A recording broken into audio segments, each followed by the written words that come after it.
Nagluluto kami ngayon sa bahay nila Tita Maricar ng ganito. Anong tawag dito? Seashells. Seashells po. 2 kalderong malaki yan. Siyempre, nagpiprito rin tayo ng tambakol. Tito ano niyan? Tito anong timpla niyan? At iikot ko kayo dito sa bahay nila Tita Maricar. Ang mga bisita ay si Ate Janice. Busy sa pagdidesign nitong ating tawag dito, nilupak. Tita Rosie nandito rin. Dito sa labas, nandito ang mga magaling magbayo. Tita Maricar, teka lalagyan ko flashlight. Gusto rin daw matry ni Tita Maricar ang magbayo dito sa Luzon. Tapos si Tita Akel. Kasi nga laging mga lalaki eh.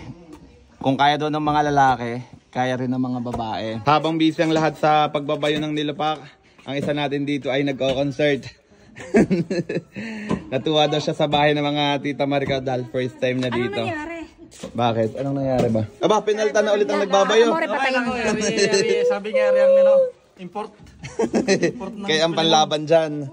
MVP kayo ng ano? Wala na, laging MVP pag sa bayuhan. Ako naman, pabayo lang. Gusto mo bumayo? Ara daw, pagbigyan nyo at gusto rin daw bumayo. Hindi pa rin pulo to ang ating ano? Seashell. Hindi pa rin. Ah, pawisan na kayo dito. Kasarap na rin. Parang pinaka-dinayo ko din eh. Kaya nga dinamihan namin, Jepoy. Yung ating kanin. Ari, patatlong luto na. Patatlong salang na yan. O, ano sasabihin niya? Shoutout sa aking mga... Ano, wag... Ayoko i-edit. Yan. Ayoko i-edit. Raw vlog. Mas maganda pag medyo magulo, mas masaya pag natural. Ganda rin po nagbabayo, isang kamay lang. Tapos talagang may puwersa, may diin. Para talagang durog na durog. Pag daw naghalukay ka nito at nabalian ka ng sandok, hindi daw kayo magkakatuluyan. Abo. Pag magjowa ha. Ganyan sa probinsya ng Sariaya. Kadaming alaman. Ba't ka naman yung mga hindi nabalian ng ganyan naghihiwalay din? Ano po? Ay, si. Ito po ang may-ari ng bahay. Talagang kami welcome na welcome dito. Yes, super bait niyan. Hindi siya nag-invite, kami ang nag-invite sa sarili namin. Naglinis kasi sila. Habang nandito ako sa loob ng bahay nila, naaamoy ko na yung pritong isda, yung amoy ng binabayo nila, at talaga namang ako'y gutom na. Medyo pigil din nga pala yung pagbabayo namin dito kasi ano to eh, apartment. So pag masyadong malakas yung bayo, ay baka ano, magalit yung kapitbahay, yung nasa baba. Ito na yung batch 2, luto na. Anong gagayain nyo na din? Popormahan nyo na din yan? Ah, parang ganito.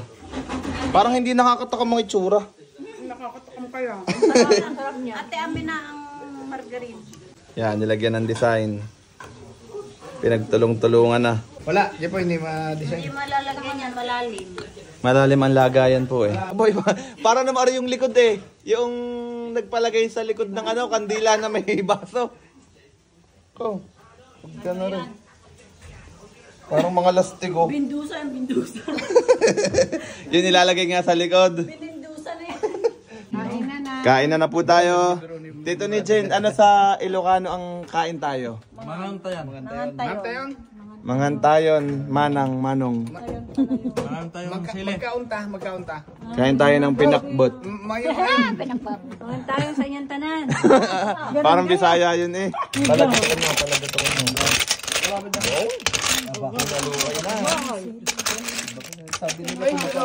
Sama-sama tayong kumain, kaya sama-sama rin tayo maghuhugas ng pinggan. Nabusog ba ang lahat? Yes! Sobra. Gutom na naman. Bilis tuloy matatapos dito. Tulong-tulong.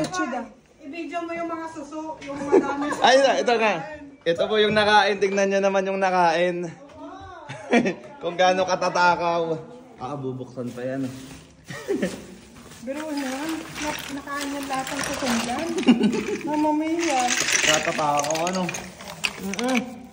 Hanggang ilalim yan. Ano ba laki na rin? Kaya nga. Abay, ang kumain niya na ikaw. Oo.